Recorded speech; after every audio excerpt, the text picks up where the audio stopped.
And now bringing you that hard hitting fight analysis, submitting you into paralysis. Josh Thompson head kicking leg to dome, and Big John McCarthy saying let's get it on. That's right. We are live. It is time for the Weighing In podcast. Me from Montana, my man Josh Thompson from Texas.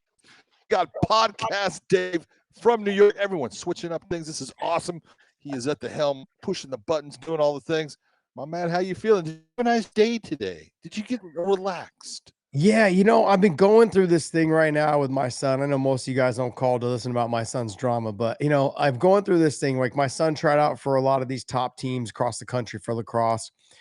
He pretty much made every team that he tried out for. There's one though that's in the top 2 in the country, and he made that team. And we're on the fence right now whether we're going to stay with the team that we're with and if we're going to make the jump and the bounce. And there's a lot of things that come with it. Obviously, I think the hardest part is you're leaving friends that you built a relationship with over the last 2 years, and you love the parents and the kids. And, I don't know. It's a lot, man. It's a lot of pressure to put on. Okay, I'm going to ask the simple question here that why did he try out? I think originally, you want to know honestly? You want to know honest to God truth? Dude, you see that? I'm pushing those buttons down and it's going to come up. No. The honest to God truth was we went because you get 2 hours to 3 hours of free not free training, but $50. Like, if you do 2 hours of training with a small group training session, but now you get to you get coached by all these different like world-class coaches. Great, real good coaches, yeah. For 3 hours, for 2 to 3 hours. I'm like, hey, it's basically like a private lesson or a small group training session that you get, for $50. And so we went and just did and then the vibe happened, and then the coaching happened, and the relationships, started, and he starts seeing kids that he had done small group private training lessons with at certain places. And they had relationships already. Didn't realize those kids knew they were on the team, but had never really talked to them outside of just a small group training. And then they vibed at this 2-hour-long session, and they're like, "Hey, man, are you gonna come over? Are you gonna play?" And then it became like, I don't know. And now there's a lot of I don't know yet. So it's a conversation to be had, and my son and I are gonna sit down and make some decisions. You got a lot of conversations coming up there. Yeah, I know. I mean, the good thing is it's a good place to be, to have options, but there's a lot of work that comes with it. So, if you're going to jump ship to go from a really good team that you're on now to another really good team, that you can expect the expectation to be a little bit higher, because they're, just a lot going on. So we're going to see how it all shakes out. But the kids doing well. Today practiced for about 3 hours on his own. But I just said, hey, let's find some time. So he did it, and he's just out there putting out work, working his left hand the most, because he needs the most work with his left hand. So it's switching hands left, right. Good. Yeah, that's the hardest part. I was talking with Nordy, who used to be our our producer, our executive producer. He's our producer. Yeah, he used to be our producer. I used to say director. I don't know why. He used to be our executive producer for Bellator, and he played hockey at a high level. Both his brothers played hockey at a high level, and so just the conversation. Hey, you have to be able to use both hands, and sure enough, he's putting in the work for that. So that's how you get better. It's good problem to have, But as a parent, it is a good problem to have. As a parent, you vibe with the parents, get along with the parents, and there's gonna be a lot. This is gonna happen a lot in the next 10 years. So but this ain't the parents. This ain't about the parents. No, I understand that, but it's also too about the kids. I'm saying with the kids though too, have a relationship, but you also got to say, like, are all the kids on the same? All the kids have the same drive as your kid? And and that's the hardest part. Like, are they?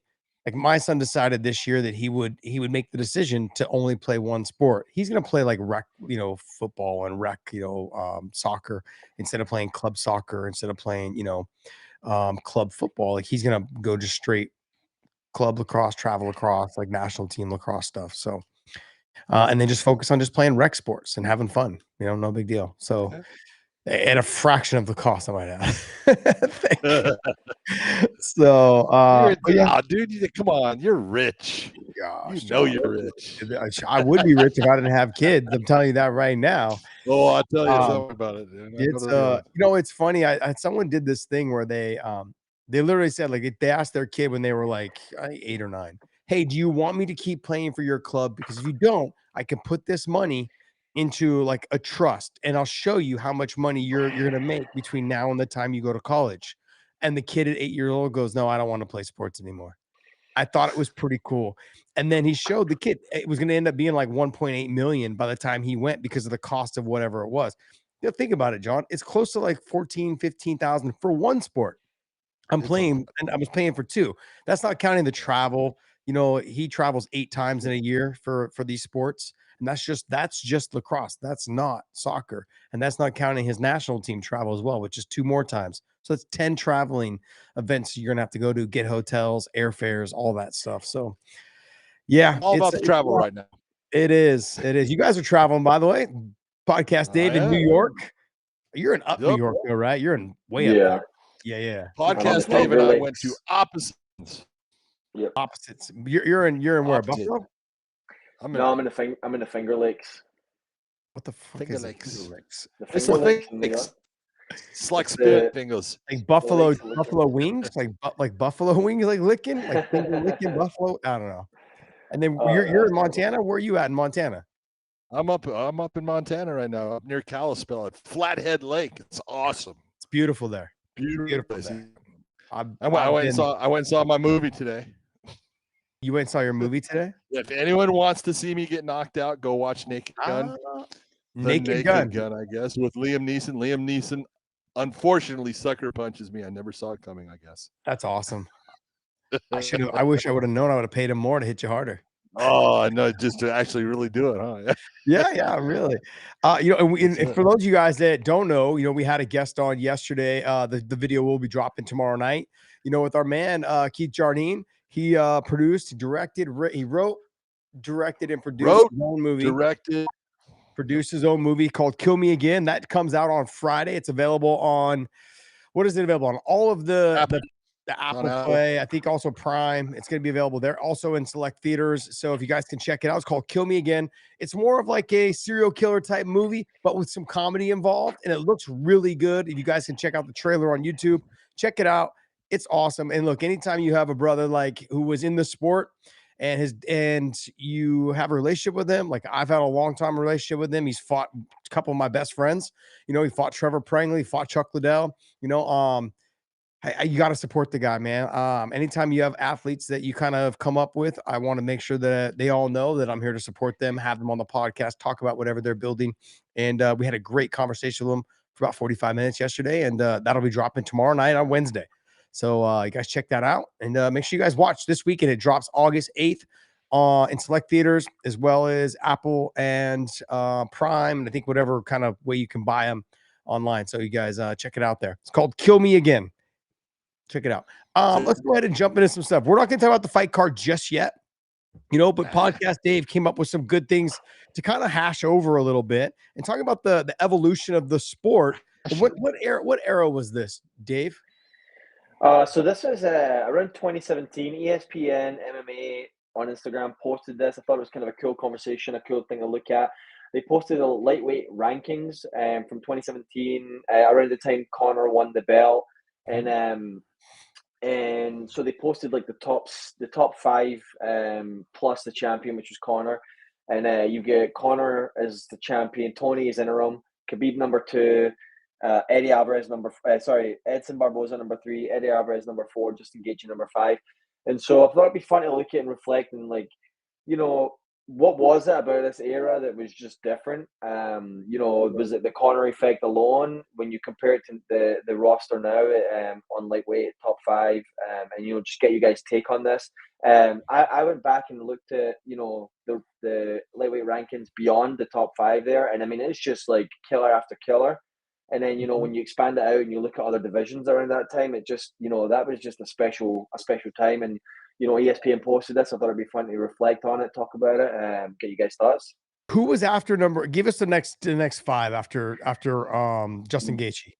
Yeah, so lightweight, you had Gaethje at 5, Nate Diaz at 6, Kevin Lee at 7, Poirier at 8, Michael Johnson at 9, and Michael Chiesa at 10. Got it. Okay.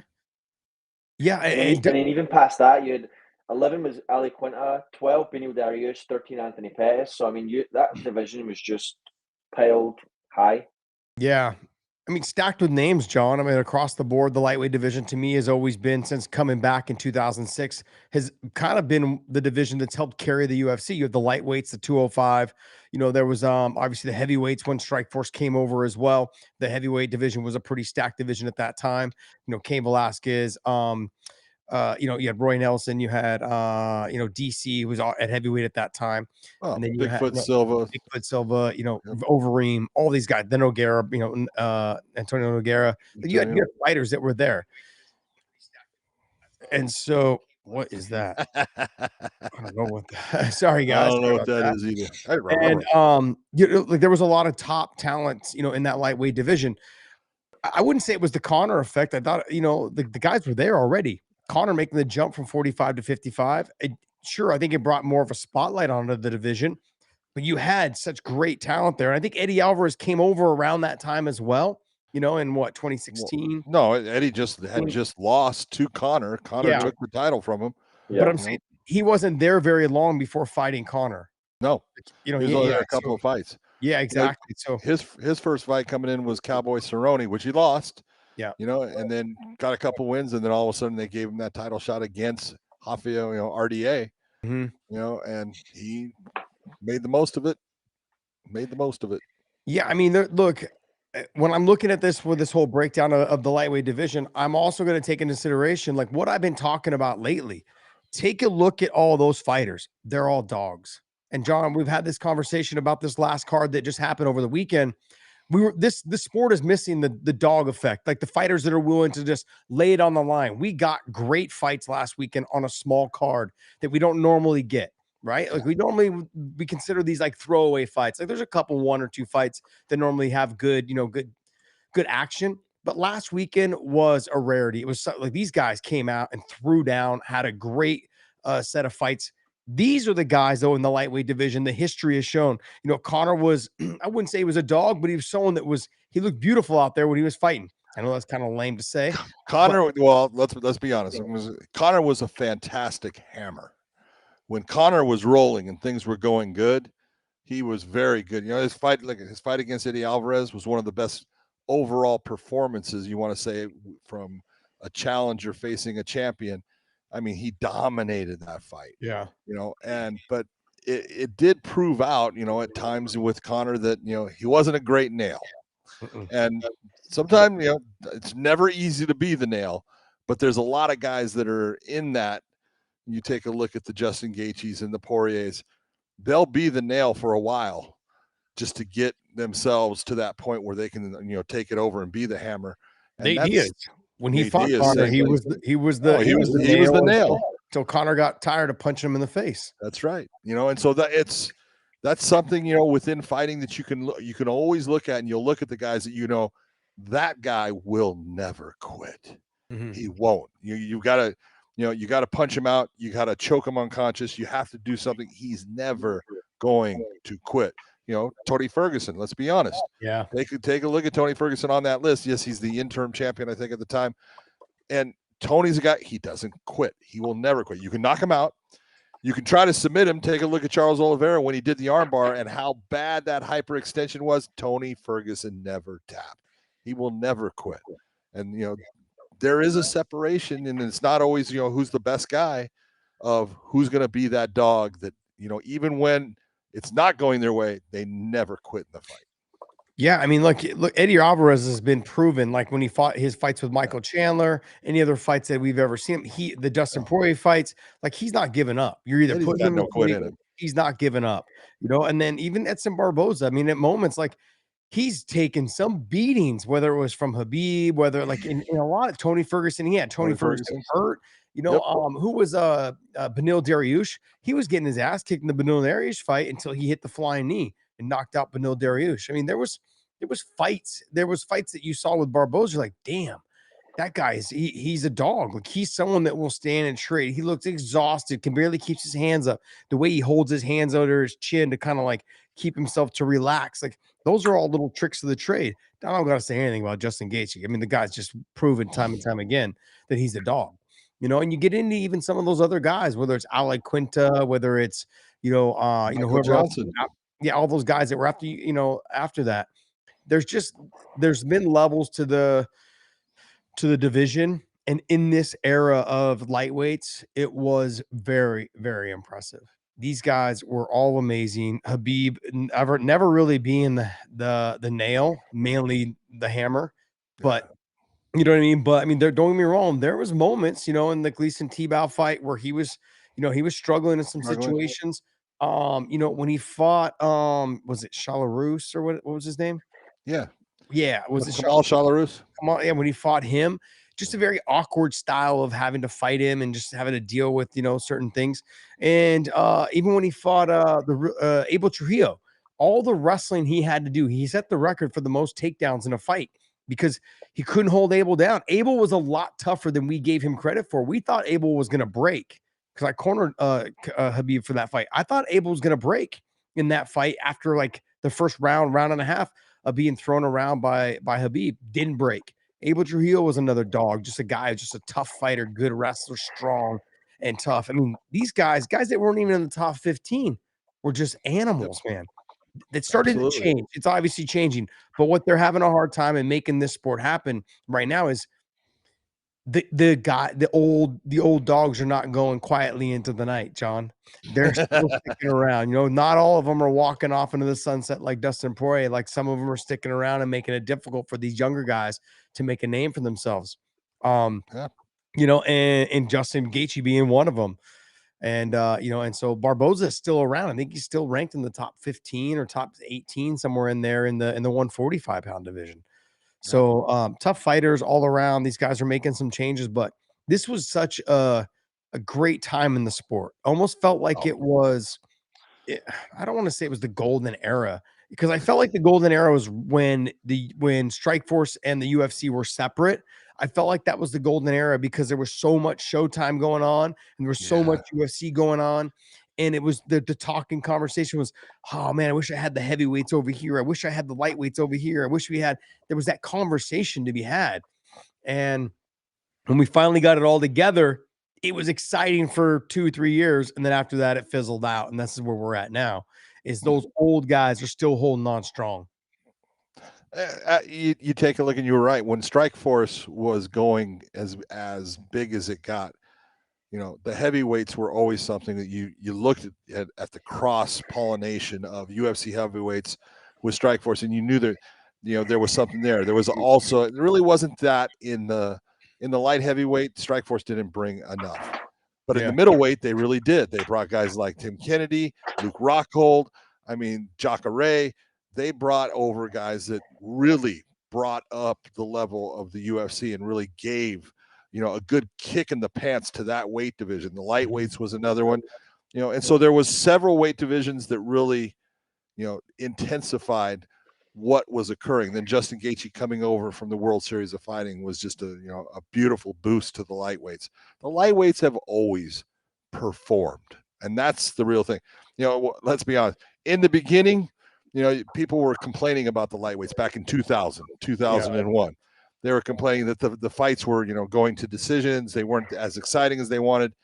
And then, the UFC kind of, was getting rid of them and then brought them back. And ever since that point, the lightweights have always delivered.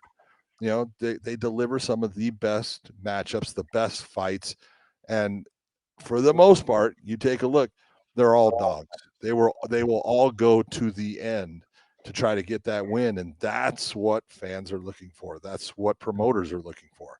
I want guys, they're going to give everything they have to get that win. And the lightweights have always performed. Yeah, I mean, like you got to look at guys like Spencer Fisher. I got to give him, man, he was just an animal, like a dog. Spencer Fisher, he had some phenomenal fights. And he had, if you remember, he had fights against guys that people not remember, but he, what was Sam Stout was one. Yeah, phenomenal fight, just a phenomenal fight against Sam Stout. He had Matt Weidman came into the UFC. His first fight was against Spencer. Matt Weidman was doing good in that fight for kicking a while. His ass. He was kicking Spencer's ass, and then flying knee, boom, just done. Beautiful.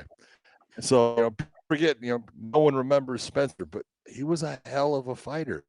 There was all these guys that are out there, that they all gave a bit of themselves to make the UFC better, to make that lightweight division, that glamour division of the UFC. And I think it's really, it was the light heavyweights for a long time with Chuck Liddell and Randy Couture and Vitor Belfort when he was a light heavyweight and all that.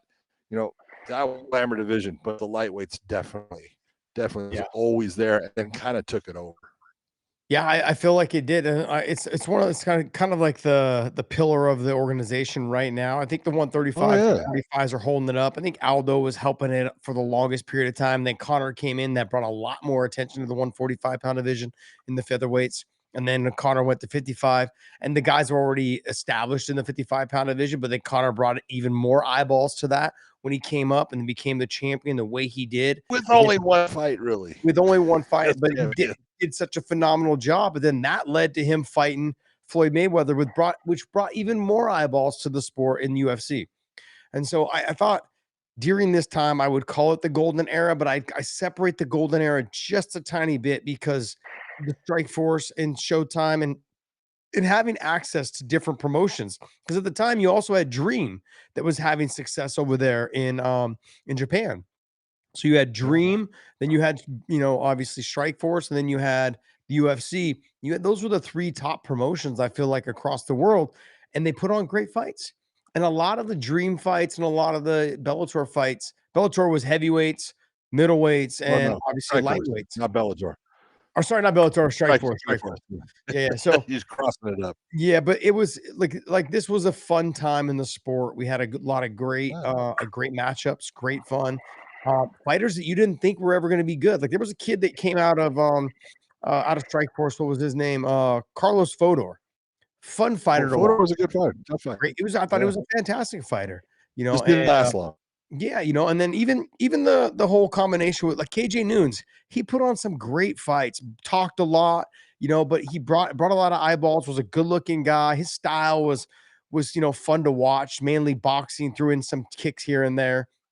Very, very fun, very charismatic fighter. There was a lot of good guys in the lightweight division, and then obviously you even had Bellator, where you had Patricky Pitbull, you had Eddie Alvarez, you had Michael Chandler, you had Will Brooks, you had guys that were starting to make their way in the Bellator organization that were catching people's eyeballs.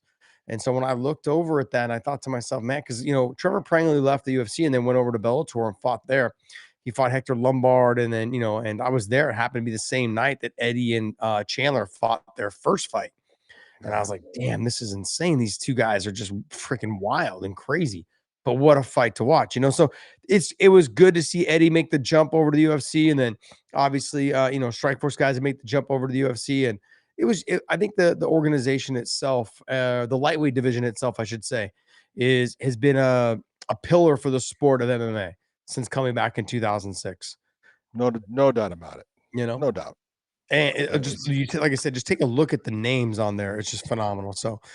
I think, look, there was a couple of choice words I think that I saw today from Artem Lobov, basically saying that, going into the Conor and the Khabib talk, just said that Conor only trained like 2, maybe 3 times a week for that fight. And had he trained 4 or 5 times a week, that he feels like he could have beat Khabib.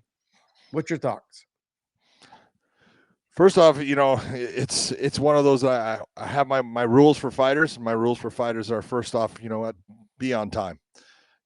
Everyone's waiting. If you're the one that's late, everyone's waiting to, get whatever's done. It needs to be done. The media interviews, the weigh-ins, all these different things. So be on time. Second is, make weight. If you sign the contract for a specific weight, you need to make that weight. Third thing is fight hard. I never even say you have to train hard, because that's just a part of you deciding how much effort is this fight worth? How much do I want to put into this to be successful, or to increase my chances for success? And obviously at the time, Conor didn't have enough common sense to realize I need to put in the maximum effort. If he was training 2 days a week, which I'm kind of doubting, I think it was other things that affected him. Drinking is not a good thing when you're in training camp, and all these different things that he felt like, for whatever reason, he could get away with when facing a competitor to the level of Khabib. I look and I go, well, if you decided that, you only needed to train twice a week, well, then that's on you. And no, I'm not going to sit there and say if you would have trained more, you would have won, because you proved what you could do against that fighter with what you decided was what you needed. So. Yeah, I don't really know what to take out of those. Like, I mean, it's easier to say, now that we're years removed from it, say like, Coulda, yeah, shoulda, woulda. yeah, exactly what it is. But I am excited for this fight. Is that they just announced that the PFL is going to put on Artem Lobov versus Zuba, and Zuba is one of my former teammates, trains with Habib. He hasn't been active as of lately, but this fight will take place in the PFL. The two of them had a lot of choice words for each other back in the day when the UFC and then Habib and Artem had those words. That was it. Zuba had words for him. This to me is going to be a great matchup. I think, and I like Artem, to be honest. I've actually had an opportunity to chat with him a couple times. Seems like a very nice person. Artem's a very good person. But I'm going to take the Habib approach just because you've got problems with Habib. I've also got problems with you, my friend. So, but in just to be honest, it's like, hey, but I do think Zuba, if he comes in shape, he comes in prepared in terms of his wrestling, his ability to get takedowns, his ability to control top position. He's got some fast hands. He's quick with the kicks and very crafty in the wrestling. I think that he's able to walk right through Artem. Artem's great at taking shots. He's got a granite chin. He's someone that can come forward and throw big shots, but it's gonna be hard to do off of your back. There you go. That's the entire story here is how long can Artem survive on his feet? Because Zuba's good on his feet. Artem throws big bombs and he can hurt Zuba, but Zuba's not at a disadvantage on the feet against Artem. No, we'll say it's even. And in the ground, look, there's a huge wrestling difference here. There's the ability to control. Artem does a fairly good job of trying to get himself up off of the canvas when he's not tired. Then once he's tired, he tends to hold on down there and just let time go by, and he can't do that with Zuba. So, yeah, I like seeing that Artem is trying to come back. I like that the PFL's giving him a shot. That's great. I think Zuba is a great opponent for him. A very tough opponent, though. I love that there's a history there. They can build on that. The PFL, I think right now, I'm liking a little bit of what they're doing. They're trying to write a storyline. Yeah, there you go. A little marketing. Jeez, man, it's taken them forever to figure this out. I mean, like, I think that might have something to do with Mike Kogan, because Kogan had a lot of the storyline stuff when he were dealing with Bellator and as well as with Strikeforce when he was with Strikeforce. Look towards Ian Parker. Oh, there you go. So Ian Parker, I'm gonna go. I love Ian. Yeah, Ian's great. So But good on them. Ian absolutely understands. Hey, here's personalities. Here's things that have occurred. I think we can build on this. I think he's giving them some good input, and I think they're making the right decisions by listening to it.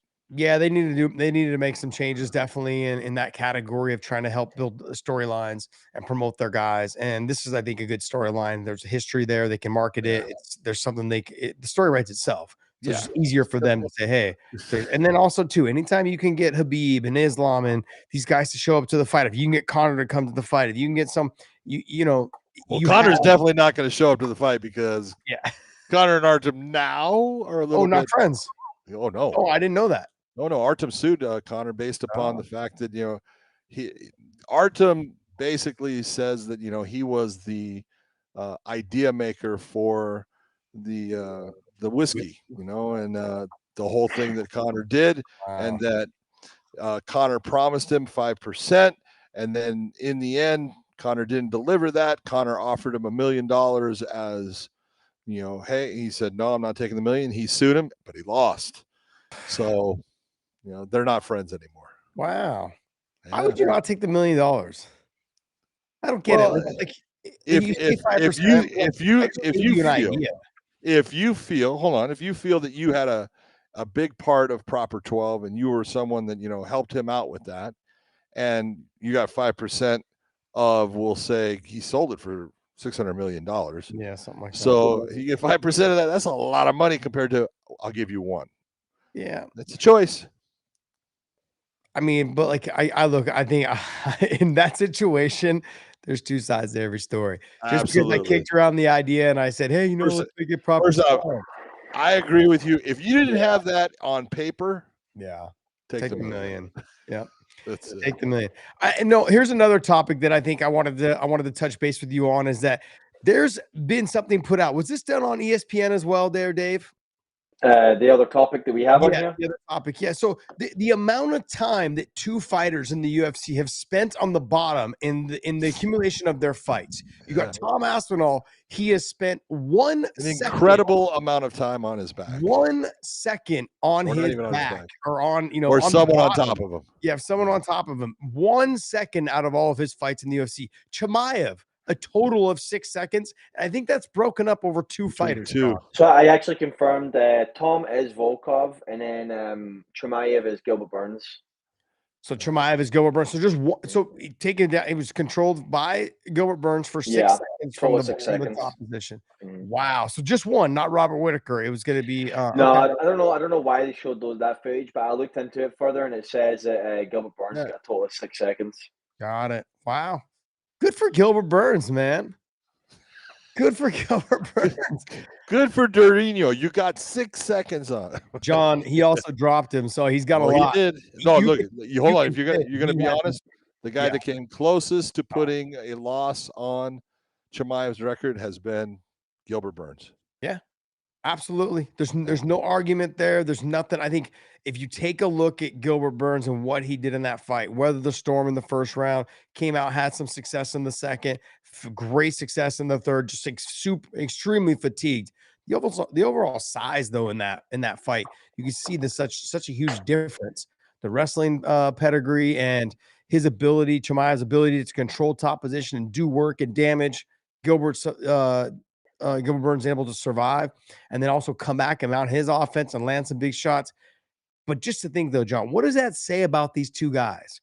You know, in 1 second for Tom Aspinall being on bottom out of his multiple fights, and then that's a fall down with the guy grabbing on top and he's standing right back up. It's like there was nothing. 1 second, come on. So we're not giving Volkov the credit. I'm not giving Volkov any credit for that. I'm sorry. But it does speak to the dominance of Tom Aspinall in the heavyweight division. It does speak to the dominance of Chimaev in both the welterweight, now middleweight, and the fact that these are guys that don't even think about being on the bottom of a fight. You always have to, at a certain point, think about, hey, I could end up down there. I can slip. A guy can jump on top of me. How am I going to get myself out? And I'm sure that, they've gone over all of those things in training, but they've never had to implement it in the actual competition of a fight, which says so much about their skill levels. It really does. I mean, Josh, you could wrestle. You were on the bottom many times. It happens. Sometimes you get hit with a shot and everything. That hasn't happened to these guys. And you can take a look at all these great fighters. Randy Couture, he's been on the bottom. He's a great wrestler, been on the bottom. Josh Barnett, been on the bottom. These are guys that you look at and you go, these most of the time, they're in the top position. But 6 seconds and even 1 second, come on, that's crazy. I give Chimaev a little bit more credit because there tends to be a little bit better wrestlers in that 185-pound division and 170-pound division. True. Whereas Tom Aspinall, like in the heavyweight division, you have Curtis Blades. Yeah, but look, and he has a loss against Curtis based upon the injury to his knee, but he has faced Curtis twice. He's got one win, the one loss due to injury, and Curtis in no way was able to put him on his back or be in the top position. The fight that kind of makes me feel like he's going to end up, losing a lot of those seconds is against Jailton Almeida. Because the way Jailton Almeida threw Curtis Blades around. Yeah, but okay, you look at that, and I agree with you. He did. There's no doubt. But he burned out because of it. So did he learn from that? John, did he learn I can't just muscle people around? Or is he going to go right back to what he did against Curtis Blades? John, I wasn't even talking about whether he would smarten up about it. I'm simply saying he flung Curtis Blades around. You're right. He did. Like he may try to throw Tom Aspinall around a couple times. He was big brother in him. Tom will be on bottom for longer than a second. At some point in that fight, I think Tom will be on bottom for longer than a second. I'm not saying Tom's going to lose because I'm a Tom nut rider, man. I think that he's going to be champion for a long time. Yeah. But I think I look at Chimaev. The fact that someone was able to even get to top position on him, and it was Gilbert Burns, probably the smallest of the guys that he's fought, throughout Kevin Holland, all those guys. Lee Lajing, Yeah. The lead is they call him the lead. Jiling Zhang. Yeah, Jiling Zhang, like him. I mean, like he was someone that got flung around by Chimaev. He's not a big guy, but I still think he's bigger than Dorino. Yeah. So overall, both guys fantastic. That's insane though to think you have that many fights. If you only spent 1 second and 6 seconds on the bottom in any of those fights, that's pretty awesome. So Super you got to impressive. give these guys their credit, give them their due, and that's what we're here to try to do for you guys. So Dave, what else do you got? There was something else I thought you sent us. So we have there was a fight announcement. We got is it Abus Magomedov versus Joe Pyfer for October? Oh, okay, Yes, sir.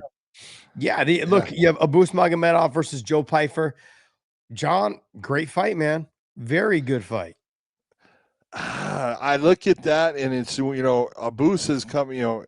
Abus comes out. He's got very good technique, but we've seen him against guys that put pressure on him. Pyfer puts pressure on people. Mm-hmm. And he does not handle that pressure, exceptionally well. He does very well when he's coming forward. Is he going to be able to come forward against Joe Pyfer? I don't think he is. I think that's going to be one where he's going to be on his back foot, and that's going to take away a lot of his offense. And we all know, look, Joe Pyfer can swat. He's got power in his hands. What he needs to do in fighting someone like a boost, in my opinion, is, Joe, don't try to hit him hard. Just touch him, and one of those touches with the power that you have is going to put him to sleep. Yeah, what Joe's also got to be careful of is walking into something. Just because Abus doesn't fight as well going backwards doesn't mean that something can't land as you're coming in. And that's where he's got to be careful. Don't get overzealous. Don't go chasing. Don't go loopy and hard punches. You don't need to. You possess the power. Let the power just develop right in front of you. Touch him, and you hurt him a little bit, and then go ahead and finish him and put him away. Abus, though, with the kicks, the kind of wiriness, the all over the place. He's got a lot of length. Yeah, that's what makes him tired, though. Because all that movement of running, circling, trying to create angles, it's great, but you've got to take the Corey Sandhagen approach and understand. Yeah, you can only do it for so long. You can't do it for, I don't know if this is a 5-round fight. You can't do it for 3 rounds at a fast pace. It's going to be a tough fight. Pyfer's just got to be careful he doesn't walk into something, and I think Abus got to make sure that he's not over running and over committing to the run, and he's going to go ahead and land some clean shots on the rotation out. We'll see if he can do it, but I do like the fight. I know you're not as high on it as I am, but I do like the fight. Yeah, someone's going to get knocked out. I do believe that. Yes. Yeah. But I don't believe it's Joe Pyfer. All right. Well, hey, let's go ahead and break right into the UFC. What is it? ESPN 72. I mean, yeah, it's Vegas 108. I think it is. Gotcha. I wish they would learn to number these correctly. They don't know how to number at all. Delice versus Fluffy Hernandez. John, what's your take on this fight and why? What kind of take do you have on this fight? You got to be honest when you're taking a look at Roman Delice. He's been looking really good. Mm-hmm. He's had some really good performances. He has come, away with a win against, I want to say Vettori. He had a win before that against Kevin Holland, which I think he's a lot bigger than Kevin Holland. And, that had something to do with it. But he had the win against Anthony Smith where he went up to light heavyweight, and he's looked good. And, those were 2 decisions, and one was the injury with Kevin Holland. But I do think that, he's a strong grappler. I think he is an adequate stand-up guy. I actually think Fluffy Hernandez is the better stand-up guy by quite a bit. I'm not sure he has the power that Delice has. I think Delice's got more power, but Fluffy puts his shots on target. And when it comes to the ground game, he is more than prepared or more than adequate enough to deal with the ground game of Delice.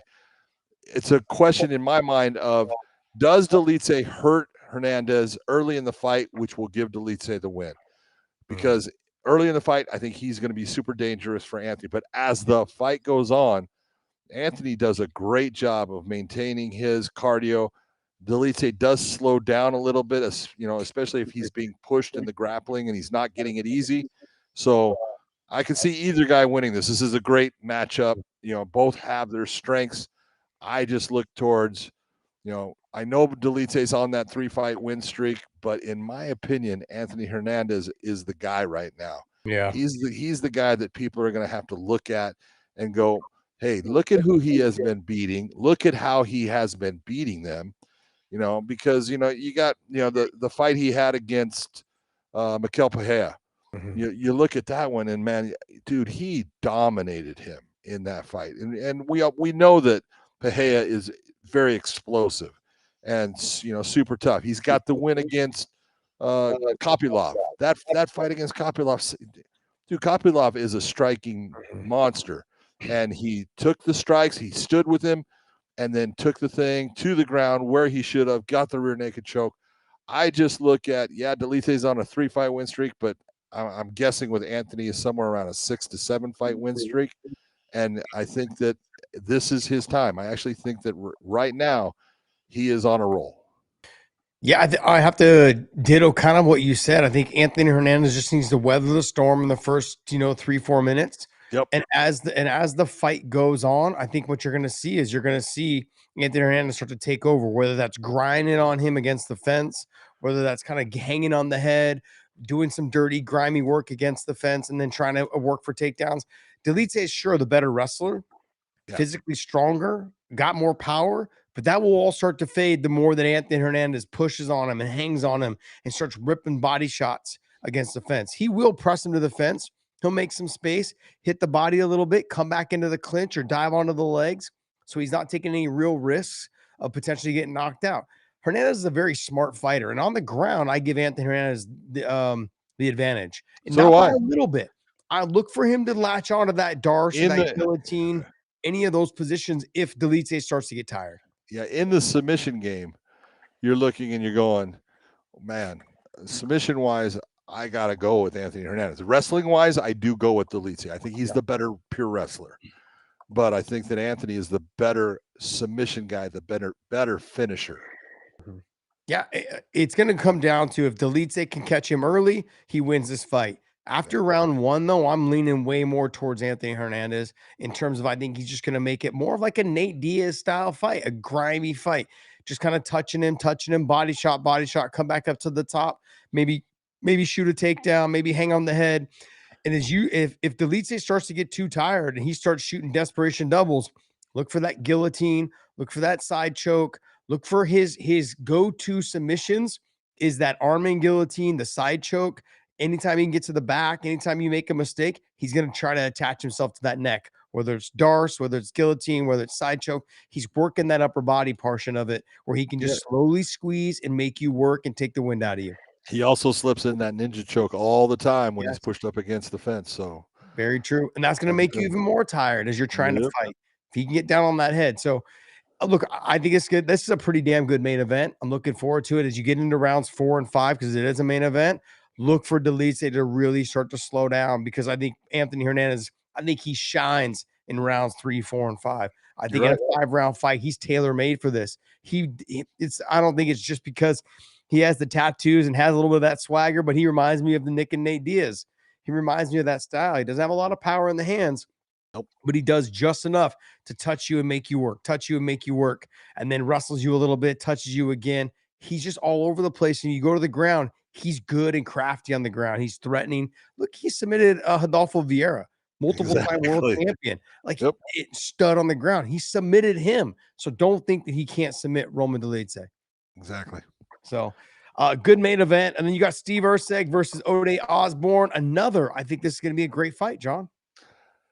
This one's, I'm going to be honest. I look at this fight. Look at Steve Erceg came into the UFC and 3 fights in a row look fantastic. And then he has now had, I believe, 3 losses in a row. But you got to take a look at the level of competition too. Come on, Josh, that, as you step up in competition as far as the level of your opponents, his losses are against Kai Kara France, I want to say Pantoja in the championship and Brandon Moreno. Yeah. Mm-hmm. And then it was a championship. Yeah. That's the elite of the damn division. Yeah. So it's not like he's losing to, someone that you go, that guy is decent or he's an okay fighter. Ode Osborne, I know he won his last fight. He looked good in it, but he's got quite a few losses. And you take a look at the level of the competition, there is a distinct difference in that level between what the two have done. I look at this and I think Ode Osborne, I really enjoy watching him fight. I think he's fun. He's got some dynamic moves, but Usyk is a much more composed fighter in the cage. A guy who's his stand up, he's got more power than Ode, and I do believe even on the ground, I think he has the advantage there. I think this is a big time winnable fight for Usyk, and I would be surprised if he didn't. You think Ursay's got more power than Ode Osborne? Yep, I do. Okay. Okay. Yeah. All right. I don't see it that way, but I mean, Okay. I can see it. But I think I want to know how Usyk handles a fight in a southpaw. How does his stand up change? How does he approach it? You know, all of those things. And Ode Osborne he's really good at throwing a loopy like right hook and then throwing the straight left down the pipe. He's had success with that. He's also good at throwing the straight left first and coming over the top with the overhand right, with that little lead left right hook. So he's got power. He's quick. It's going to be a fun fight. I am also like you though. I'm leaning towards Usyk because when you know you fought the level of competition you fought where Ode has not, and Usyk's only got 4 losses. And I know you can't compare losses because Ode Osborne's got 8. They're both one's 12-4, which is Usyk 13-8. But the level of competition, Usyk's losses are, like you said, to hide the best of the best. The best there is in the division. Best guys in the division. So I think Usyk should not run away with it, but I think he should have a pretty clean win, 30-27, a nice clean 29-28, somewhere in there if he can't get the finish. I also look at it as that if Ode does try to take him down, Usyk's not one of those guys. It's just super easy to take down and just lays on his back. He's crafty off of his back. He's difficult to take down. Throws a lot of elbows. Yep, and he's very crafty from that bottom position as well. So I do agree. I think Steve is the better. I think Usyk is the better fighter all the way around. But Ode has a chance, I think, to catch him in some sort of transition. Always. Yeah, somewhere in that. And I think in the beginning, Usyk may have a little bit of a problem with him speed-wise. I think Ode's gonna be a little bit faster. And I think if you can throw the straight shots down the middle and use your speed to that advantage, it may throw Usyk off a little bit. We'll see, though. Yeah, but see, that's my point right there is Usyk is a very technically solid fighter in that he does do things in a very, short, linear, straight shots. Ode doesn't. Ode wings. Yeah, it's a lot of looping shots. Well, Ode does he throws a really good straight left. Yeah, he's got a straight left, but everything else is very loopy. I do agree with that. But he has a couple knockdowns and 1 or 2 knockouts by that straight left. He's good at catching you on that straight left. So he's got to keep it straight. Like you said, with Usyk is the better straightforward, straight linear fighter, just right down the pipe. He throws it and he keeps his defense really clean. Ode's got to make sure he stays loyal with his hands on his defensive position. So if he wants to be successful, Lucindo versus Hill. Oh, yeah. I look at this fight right here and it's like, man, I'm torn. I like them. I think that Lucindo is a really talented fighter. And I think that in this fight, she's one of my favorites, so it's very difficult for me to go against her. Okay. I'm just saying it as it is. But Lucindo has the ability to cause her problems. Angela is gotten better and better, even as she's gotten older. And it's one of those things you talk about where, she is, women get better with age as, they're fighting and they last longer. And she's an absolute, perfect example of that. I just don't know how she will handle Lucindo's ground. Yeah. Angela has gotten way better with her ground, and she handles herself really well there. But can she get Lucindo into problem situations or get away from her so she can get back to her feet, or reverse her, one of those, so she can be in the top position? That's my question here. This is going to be a tough fight for Angela, but she can absolutely win it. Yeah, I was thinking the same thing. I think Lucindo's going to be kind of trying to keep it in that pocket to take away Angela's length and her reach, because Angela's really good at fighting, with long kicks, long range punching, and circling and staying away. And her takedown defense has gotten a lot better since she's come into the sport and into the UFC. She's just got like I've said, she has gotten better with age. Everything she's done has gotten better since she's been in the UFC.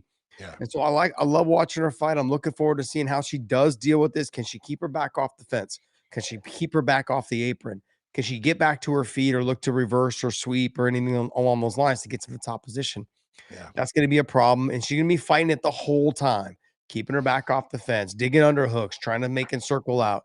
But she's got to make sure that Lucindo pays every single time she tries to shoot or tries to pressure her, and she's able to get her back off the fence. You can't just circle off and then not throw anything. You've got to circle off, throw some shots, and throw low. Don't throw high up towards the head.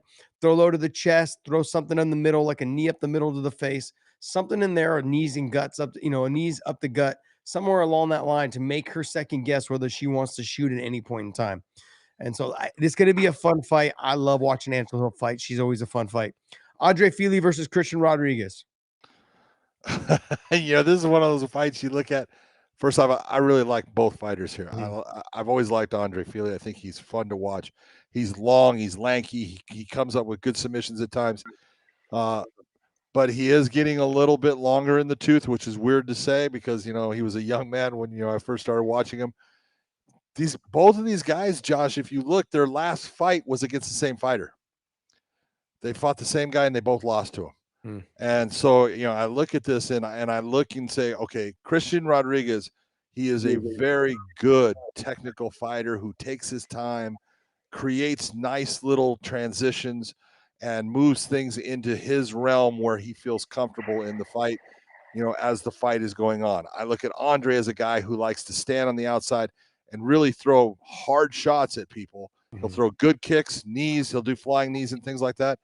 This is one of those ones, we always say, I'm going to put, two guys that got a loss. Both of them got the loss against, I think it was Costa, is the guy that, they both lost to in their last fight. But I would think that the favorite in this fight is actually going to be Christian Rodriguez. Yeah. But I look at Andre Fili, and I know he has all the talent and all the skills needed to win this fight also. Yeah, I mean, I like watching Andre Fili fight. He's a Bay Area guy, Sac area. So I like to go with the guys that from that area because I've seen them come up, in the lower level shows, then all the way into the UFC. But Christian Rodriguez, to me, though, he's got to make a couple tweaks here and there, and I think he's going to have a long career. Yeah, he's got to make those tweaks. He's younger. I think he still has a lot to learn. But I think in this situation, if he fights smart, he can start pressing on Andre Fili as the fight goes on. Andre will slow down, leave his punches a little bit too wide. And also, too, the takedowns may come.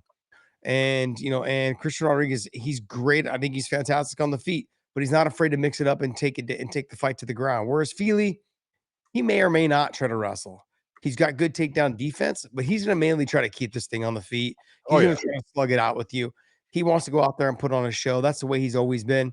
But I think Christian Rodriguez understands what's at stake. He needs to get a win.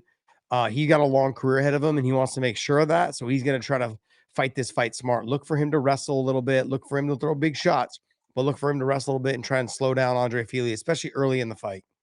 Yeah, I agree. Okay. Miles Johns versus Jean Matsumoto. Man, I tell you what, I think this is a really good fight. This is one of those ones. I look at Miles. Miles John is a really good fighter, good wrestler, tough, takes a good shot. But Matsumoto, man, he's dynamic in the stand-up. But both of these guys, I think, are coming off of losses also. So they're being paired up and matched up. Who's going to get the win? I know that Miles John's his last fight was the loss against Lima, who, man, Felipe Lima, you and I both, we know he's good, and we have a lot of respect for his skill set. And it was a close fight, but it's the same for Matsumoto. Matsumoto's last loss was against, I'm losing it, but it was a split decision. I mean, and it was close. It was a close fight, and that was his only loss. And so I look and, this is one of those ones. If Miles Johns can get the takedown and control a lot of the fight on the ground with Matsumoto, he's going to get the win. If he can't get those takedowns and they come hard and he gets a little bit tired trying to wrestle, Matsumoto is going to start lighting him up. Rob Font. Yeah. What's that? Rob Font. Yeah, Rob Font. That's Rob Font. Yeah, I think it's going to be a good fight. Miles Johns being the power puncher that he is, short and stocky, hard, difficult to take down, just a fucking brick shit house. Like, those are the guys you got to deal with. Good and wrestler. I think Matsumoto is just real crafty and just fantastic, man. So I like that they're matching this. They put this matchup together. So one of them is going to walk away with the win. Eric Anders versus Christian Leroy Duncan. What's your thoughts on Well, we've all seen Eric Anders how many times. And look, he's a phenomenal athlete. He's a good fighter. He goes in there and he tries to just, relax and let the fight come to him. I love that about him. Sometimes, he takes some big damage before he gets rolling in the fight and starts to take it over. I look at Christian Leroy Duncan as, man, this guy he's dangerous. He's got power in his hands. He's hard to take down. And in looking at the stand-up game between the two, I think Christian is way faster than Eric, and I think he's going to give problems to Eric based upon the power that he possesses. Yeah, I'd have to agree with you. John, any other fights on here you want to chat about? I think it's all good. We're ready to go. Let's go. Dave, you got anything else for us, buddy? No, I mean, I do have a couple of fan questions here. Okay. So actually, Andrew Nance, he only puts up 2 goats, LFG, JBR, exclamation point. 2 goats, hashtag and still. Don't forget, the best combat sports podcast in the business. Make sure you guys hit that like and subscribe button. Also follow us on over on OnlyFans. We are live also too on OnlyFans across normally on Tuesday nights, but we're not tonight because my boys are traveling. Very difficult to go ahead and run multiple platforms. So tonight we're just on YouTube. We want to thank you guys so much for subscribing to us. Also to Drink Element, use the link down below in the descriptions. They will send you a free bonus package with every purchase. What else you got for us, Dave? Dr. Pinar says, thoughts on PFL lady ref who almost let a guy die. Ooh, did you see that, John? PFL lady ref. I did not see the fight. The PFL doesn't have any lady refs. Whatever regulatory body they have, the female ref. I don't know where that fight happened at. Does it say? I didn't. That's all I said. That's all I said. Yeah. PFL. Hey, if you guys are down there in the comments, if you guys know anywhere, where was this fight at? Did it happen in Florida? Did it happen in Missouri? Did it happen in Africa? Yeah. Where was it? That is a real question. Yeah. Likely refers to a situation involving a female referee in the PFL that sparked. Is that the PFL in Africa? It doesn't. I'm just basically doing an AI search right now. While the search results don't detail a specific drama, they do highlight some relevant context. For instance, there's a video on Facebook of a fighter attacking referee. Additionally, blah blah blah. No, there's nothing like specific. So, New Jersey State Athletic Commission.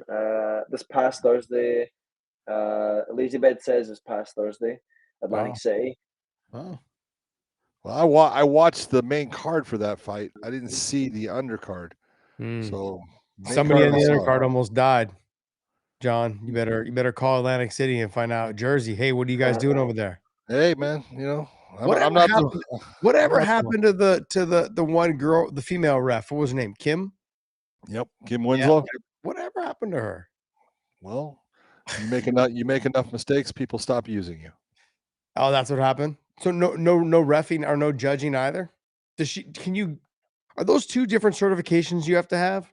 Ref and judge. Oh, so you have to get licensed to be a judge and a license to be a ref, or is it? Well, if you're a referee, they'll make you a judge.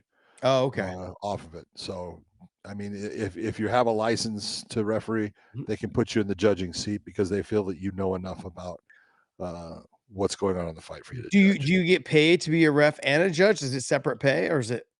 That's such a scam. Such a scam. I want to know how much these politicians are getting paid to be on the California Commission board. I want to know. They should be forking over some of their cash. I don't think I'm going to be honest. I'll tell you, if you are on the commission, you don't make any money at all. The only thing you'll get is for if you have a mileage for your car or something, if you're driving or something like that. So Andy Foster doesn't make any money? Andy Foster is not the commission. He is the executive officer of the commission. The commissioners themselves are appointed by the governor. Okay, and they don't make any money? They don't make money for that. So they're just insider trading to make their money. Got it. Got it. Scummy bastards. Is there anything else, John, that we were anything else in terms of interest of what you were thinking about, maybe talking about? It's kind of a light week. I think what happened. This happens every year for those of you guys that are fans of the sport of MMA.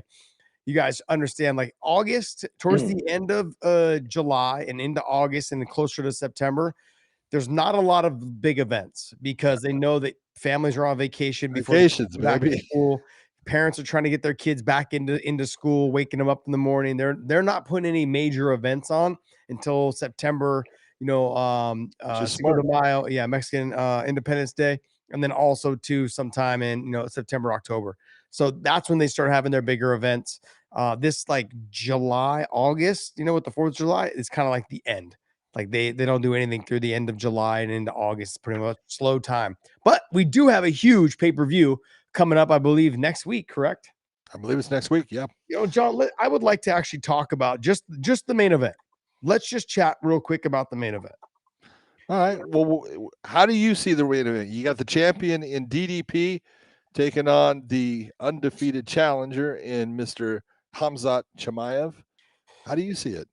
Look, it has nothing to do with how I see it. I look at it too is that, Chimaev. It'll never have to do with how we see it, but how do you see it? Yeah, I look at look, I know I've gotten a lot of flack for being a Chimaev hater. I'm not a Chimaev hater. I don't care what anyone says. You guys can all take it. You guys can all just eat shit. I'm not a Chimaev hater. I love watching the guy fight. He's a fantastic athlete. And it actually kind of I feel that I have been vindicated by a lot of the other media that has also kind of said exactly what I've said. The concerns will be, what will he be at? What will he be like after rounds 1.5? Going into round 2, can DDP survive rounds 1, maybe even possibly 2?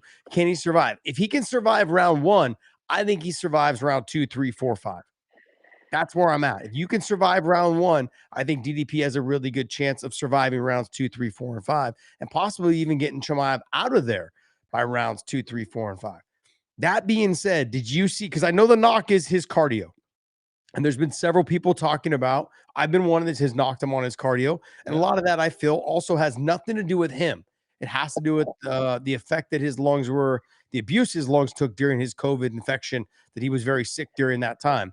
I think some of that, but then I also saw a video that showed him working out side by side with Aaron Pico down at the lab. Is it called the lab?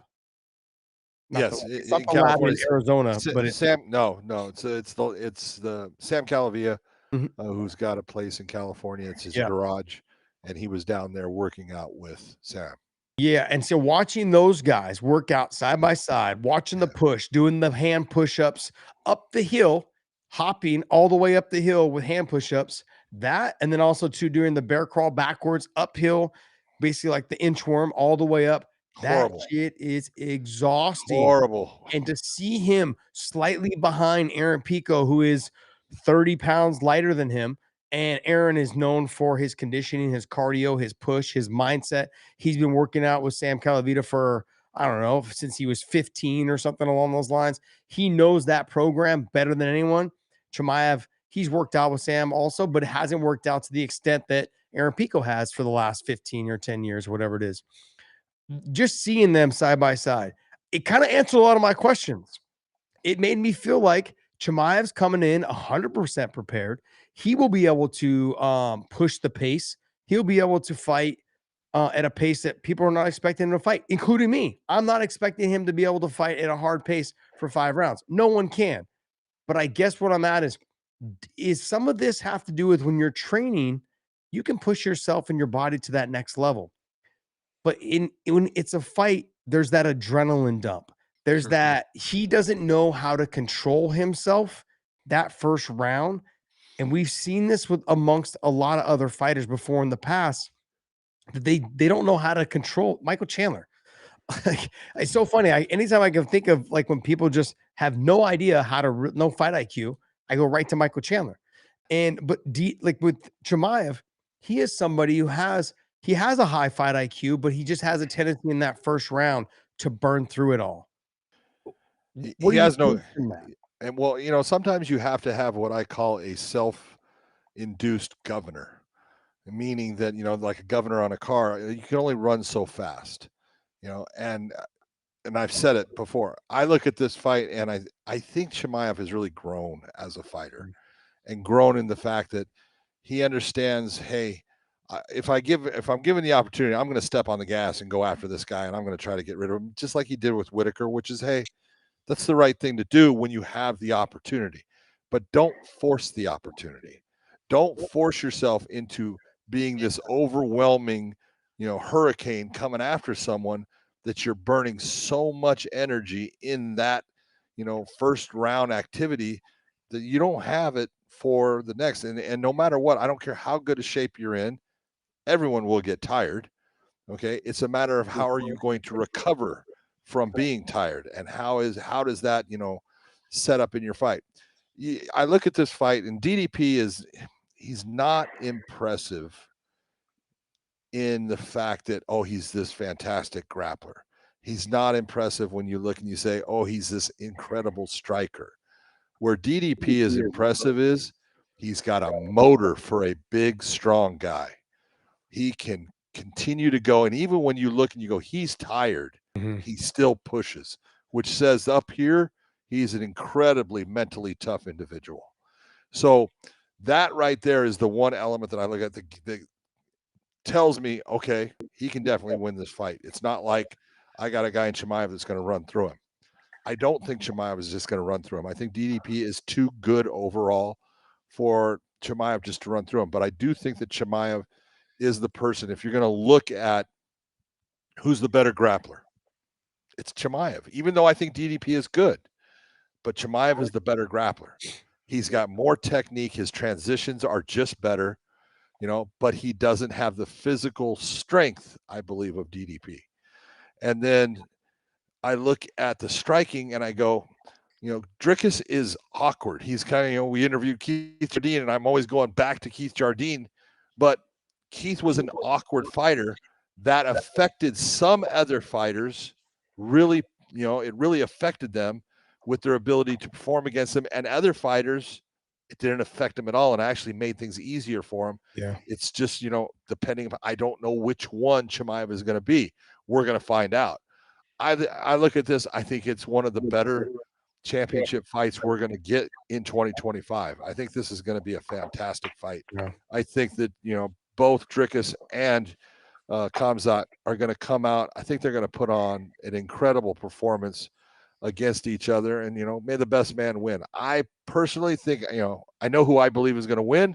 We'll talk about that later, but either guy could win in this fight. I just was looking up the odds right now. So Chimaev is a favorite at -185 and Dricus is a +160. Do you think that's warranted?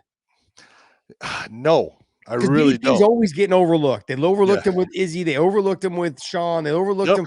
It's always even odds, or he's always the underdog. Yeah, I look at it, people don't give enough credit based upon the way his style looks and how sometimes awkward he looks in certain things, how out of position he kind of looks and gets himself in. But you look at the things that make him great, and he's got them in abundance. And one of them is, man, he's got heart. The guy has no quit. He will not stop. He will come after you. Can finish him. We'll say it's been, he's had that happen before early in his career, but no one in the UFC has been able to do it. Yeah. So I have an undefeated UFC champion going up against an undefeated UFC and career-wise challenger. This is the kind of fight you're waiting for.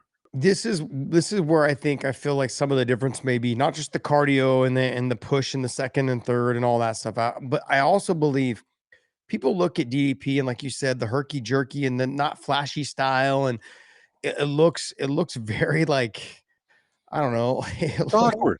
Yeah, it's very cavemanish. But what I also see, if you go back and watch the Izzy fight, you go back and watch the Strickland fight, every time he kicks, it knocks him off balance, which means he's got those heavy legs, heavy power. It pushes through. Like I've sparred with guys like that. I'm like, it doesn't look like much. Like a lot of people talked about Benson Henderson having that. Anytime he kicked you, it was like, it just kind of knocks your rhythm off. It's hard to counter those kind of guys. And so in Chimaev, he's going to always have to make sure he's hunkered down. He can't just block it and counter right away. He's going to have to hunker down and make sure he truly blocks the kick. Otherwise, it'll wrap around the head and catch you and knock you out. He can do any of those things. Chimaev's going to also have to wrestle quite a bit in those first two rounds to try to slow DDP down. And DDP, what I liked when I heard his interview was, I'm going to lose takedowns. He's like, am I going to get taken down? Absolutely. He's like, am I going to take him down? He goes, absolutely. He's like, am I going to get up? He's like, absolutely. So he understands already. He's going in with the mindset. A lot of fighters are like, man, if I get taken down, shit, it could be over. Like, they're constantly thinking that. This guy's not, he doesn't think that way. Yeah. He thinks, sure, I'm going to get taken down. So what? And I'm going to get back up. And when I get back up, am I going to take you down? Yep, I'm going to take you down. And you see the physical strength and the size of him when you see a match up against other fighters. And I think to myself, damn, like you're that guy. You know, like I believe he needs to come in with a shirt that says, I'm that guy. I'm that guy. I'm the guy that constantly upsets people that underestimate me. Yeah. He's the underdog at plus 160. Like, if you're looking to place a little bit of wager, man, I mean, I could see you taking the champ on this, especially later in the fight. If you're someone who likes to bet by rounds, take it rounds 4 and 5, those championship rounds, I could see it happening. Could see it happening for sure. Oh yeah.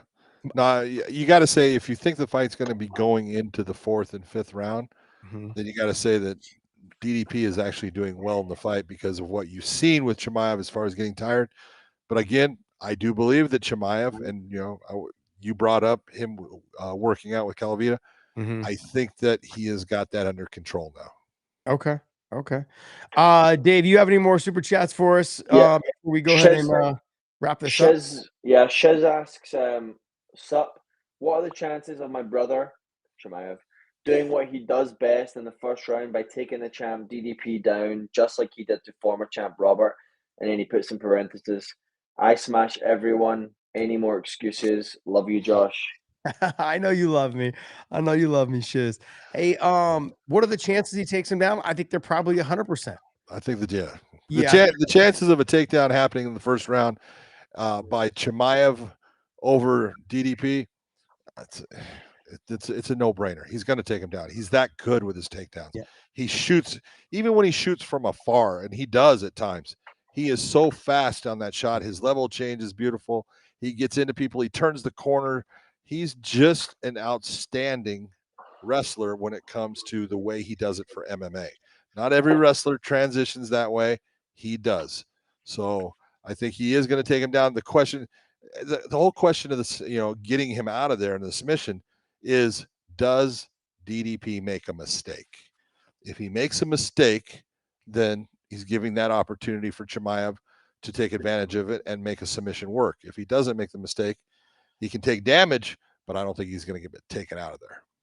I guess, Shiz, the better question is, or the next question would be, is does DDP take Chimaev down in rounds 2, 3, 4, or 5? I was going to say in round 1, no. No, I don't think so in round 1 either, but I do think he's able to threaten if he does get back up to his feet.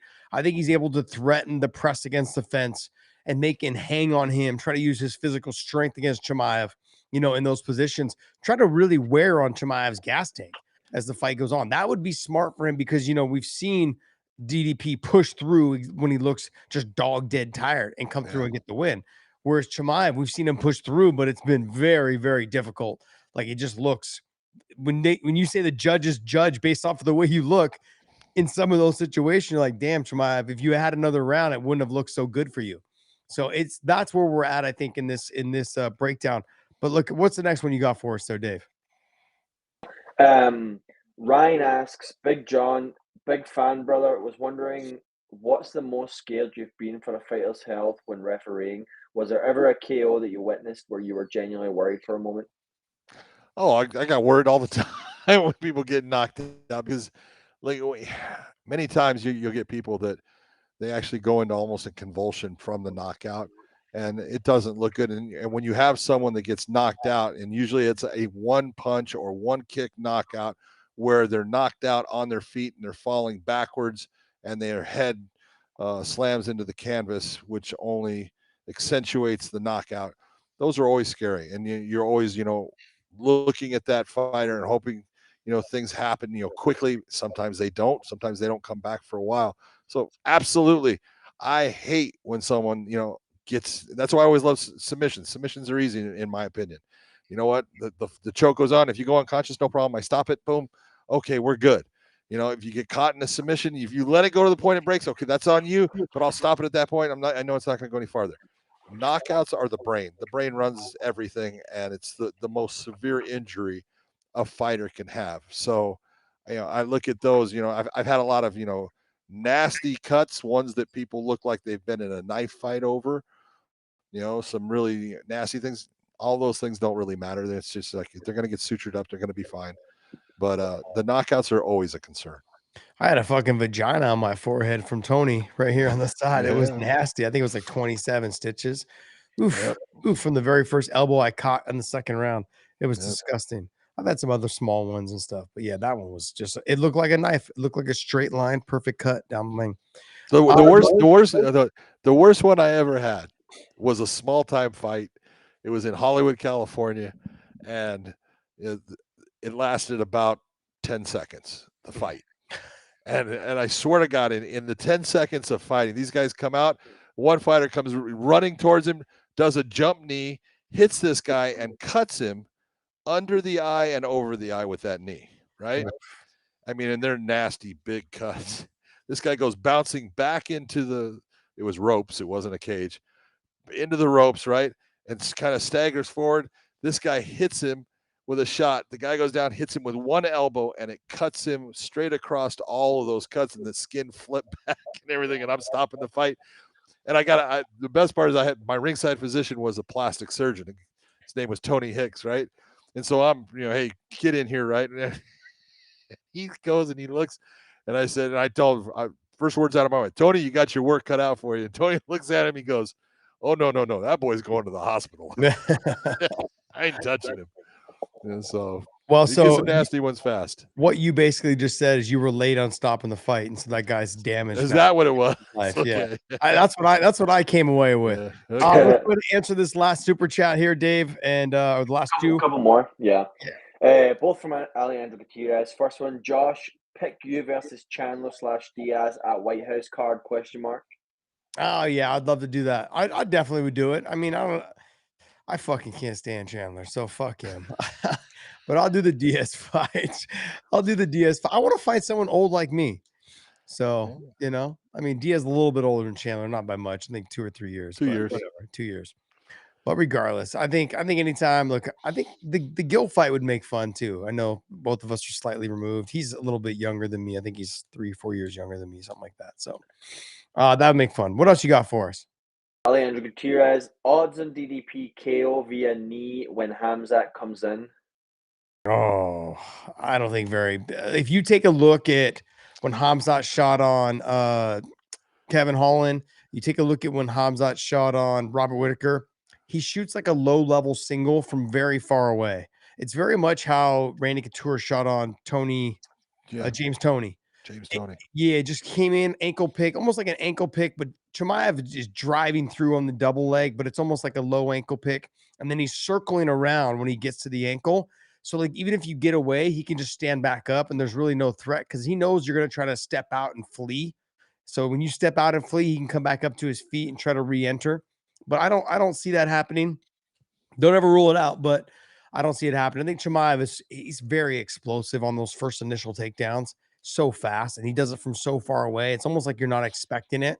Fighters should expect it now. They should understand that don't even touch gloves. Just come out and just keep your distance, keep your back, keep your back off the fence, but keep your back right foot or your back left foot on that black line. That black line. There you go. Keep it right inside it or right outside of it, but beyond that black line, because you get any further back, he's going to follow you all the way to the fence, and it's going to make it easier for him to get that takedown. So we'll see. One more for John. Okay. From Lazybed. Earlier today, Andy Foster spoke on officiating judging changes being voted on, including urging refs to take more points for fouls, specifically on the fly, without interrupting the flow. For or against? For. Absolutely. You have fights that sometimes, you had the Derek Lewis fight against Teixeira, and there was the stoppage in there. And really what should have been done is as he's climbing the cage, there should have been points taken off, because it would have settled things down for the referee. It would have put the points as far as being taken off of Teixeira's score, knowing that he's now down in the fight, even though he's even losing on top of it. taking points on the fly is something you don't see a lot, and there's a lot of specific times that it's the best option for the referee. So I think it's a good thing. Yeah, I mean, look, and if you can get a ref to do two things at once called multitasking, they should watch Oprah. She talks about it all the time. You know, if you can get the ref to do the multitasking, I think it'd be brilliant because you can just take it on the fly, unless it stopped him from going down. That's different. Yeah, that's different. Or, you know, if the guy's using the fence to get himself back up, no, get back down there. What are you doing? Stop the action. But yeah, if you can take the point on the fly, I think there would just need to be a lot more explanation involved to the crowd, because I think they're seeing it, they wouldn't understand what's going on. But there's and let's talk about this, because you're saying, you know, if he's climbing up, you know, you want to put him back down, so take points. When you're looking, everything is about the situation. And then Teixeira was hurt, and so you don't want to take time away from Derek Lewis in allowing Teixeira to recover from something that he did that was all legal. You know, I don't want to take that time away from him to possibly end the fight. So taking it on the fly in that situation makes it to where you're not giving an advantage to Teixeira to recover from something that Derek Lewis did that was good. Yeah, very true, very true. All right, my man. Ray Gillen, I don't know what you're laughing at, but I'm laughing at you too. Thanks for being a member. Also, guys, sign up for our memberships. It's $4.99 for the giveaways, and also $1.99 for us to answer your super chats. Also, join our subscription base here on YouTube. $4.99, $1.99. Join us over on OnlyFans as well. So we do our live chat over there. We do take questions from that platform. If you just join it, it is free to join us over there. Demetrius Johnson's on there, Chris Cyborg, AJ McKee, Luke Rockhold, and other fighters are on that platform. So go ahead and follow them as well. If you follow other athletes and you don't follow anything else, you will not have smut on your page. So don't worry about that. But we're doing a great job promoting OnlyFans along with all the other fighters that are on there. So check us out over there as well. Hey, guys, I want to thank you guys so much for tuning in. Tuesday night, 9:30 Eastern time is when we do our lives. You guys check us out every Tuesday night. Thank you guys so much for listening and subscribing to our channel. Thumbs up, bells, and notifications for that show that's going to drop tomorrow night. We've got Keith Jardine. There's a special show dropping for you guys tomorrow night talking about Kill Me Again, his new movie that he wrote, produced, directed, all the other acting in. He did everything. And so I want to give that boy some love about his hard work that he put into it. It's years in the making. So congratulations to him. It is dropping this August 8th. Kill Me Again. It's on Apple TV. It's on Prime TV. It's on all the platforms you can buy it on, as well as in select theaters. So check it out. Check out the trailer on YouTube. It's available there. Guys, thanks so much, man. Dave or John, take us away, buddy. Well done, Josh. You did a whole lot right there. I'm very impressed with everything you said. For everyone out there, do me a favor, go check me getting knocked out by Liam Neeson. It's a beautiful thing with a naked gun. Thank you for joining us, and we will see you.